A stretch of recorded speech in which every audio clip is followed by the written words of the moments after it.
Good evening. As Helen said, my name's Colin Horn, and I'd like to add my welcome to you all to this very special location at the Royal Yacht here in Jersey. It's very kind of the owners to let us use this room for this evening. And well done to Jamie.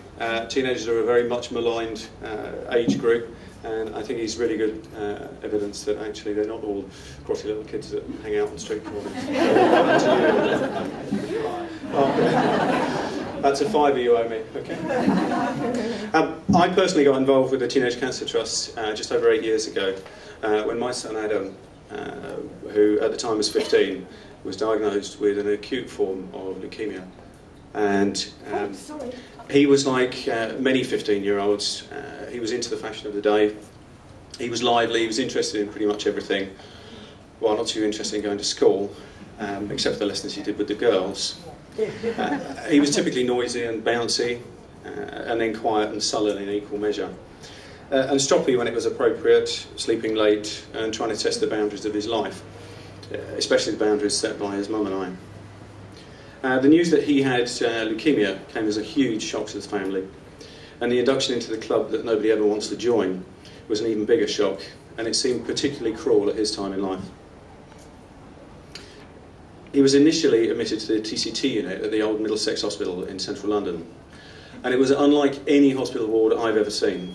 It was noisy, had a radio blaring, there were posters everywhere, staff in casual clothes, a pool table, and a vibrancy to the ward that just wasn't expected where there were kids who had life-threatening diseases. It was hard to put a finger on exactly what made the unit vibrant. It just was. And like many newly diagnosed teens, he retreated into himself for a while, until TCT's famous Susie jumped onto his bed and said to him, "I am so going to be in your face until you come and make pizzas on the pool table with me." He didn't want to be there, nor did he want to conform, but Susie's relentless efforts eventually coaxed him out of his shell, and he took an active part in the social scene on the ward. After a month, on that TCT ward, Adam was transferred to the Royal Marsden in Sutton, Surrey, to continue his treatment and to undergo a bone marrow transplant. Although the staff were different and absolutely brilliant, the conditions there were so different from that at the TCT unit in the Middlesex. Because of his age, he was treated on a children's ward. The walls were painted in a very polite yellow, and there were farmyard scenes on the walls, and nurses in Mr. Men tabards. He was 6 foot tall and really didn't take very kindly to that. Indeed, they even told him off and to turn off his TV when he was watching a 15 certificate video. Nothing at all like the unit he'd become used to in such a short time. And that attitude very seriously affected his mood and his demeanour. Eventually, as was his way, he shrugged his shoulders and got on with the treatment. When the time came for his transplant, the bone marrow duly arrived from the donor for implantation into Adam. I don't know how many of you know what a bone marrow transplant really means. It's a very serious and extreme medical procedure, and not one to be dealt with lightly. Although we did usually find a few things that were funny in and out of his treatment. We met and saw and engaged with a number of families who were undergoing transplant. For some it was a time for ceremony, for some it was a time for prayer, being very serious. And for some, it was a celebration for a potential new life. For us, it was 25 minutes with Adam hooked up to a bag of goo that looked like mango juice while he watched Coronation Street in a sterile room with his mum and I. And then after his recovery from transplant, he became involved with the Teenage Cancer Trust. He enjoyed going to their events, meeting celebrities and being a face in the media. In fact, while he was telling one of his mates that he'd been to a ball where he chatted to Jordan, John Terry and Frank Lampard, his pal was actually heard to say, "Geez, that's cool, I wish I had cancer." After a few relatively good years, Adam relapsed, and he went to the Royal Marsden again. This time, because of his age, he was taken into the adult ward, where he was horrified to find lots of old people. By old he meant people my age and upwards, many of whom were, in his words, simply moaning and whinging that they were going to die. He was again so traumatised by the conditions that he actually discharged himself, and his care was transferred to the new TCT unit at UCH in London. And as part of his treatment, he had to have a leg amputated.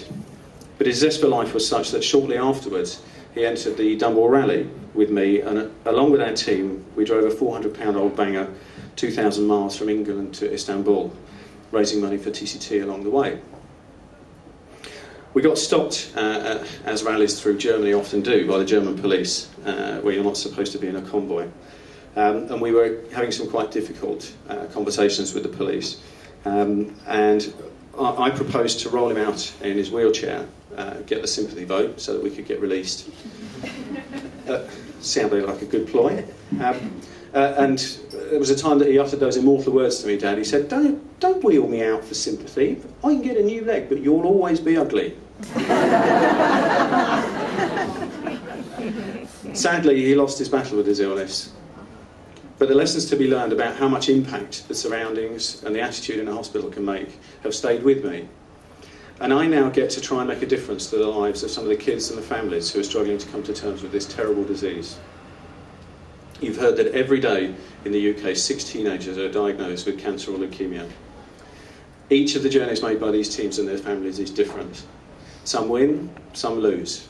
But every single one deserves to be treated alongside their peers in specialised units that cater properly for their needs. Indeed, research shows that being treated on a Teenage Cancer Trust unit can significantly improve your chances of a successful outcome. So everyone here who is or becomes involved with this appeal is at the start of a journey. The aim of the journey is to help raise the funds needed to provide proper facilities for your Jersey teenagers who suffer from these various types of this appalling disease. And by being here tonight, if you elect to help TCT in whatever way, by pledging to spread the word, raise some money, get your company involved, or indeed somebody else's company involved, or simply by joining the mailing list and staying aware of events and developments, then you can make a difference to the lives and possibly the outcome for this very, very special group of people. Thank you very much for listening, and please feel free to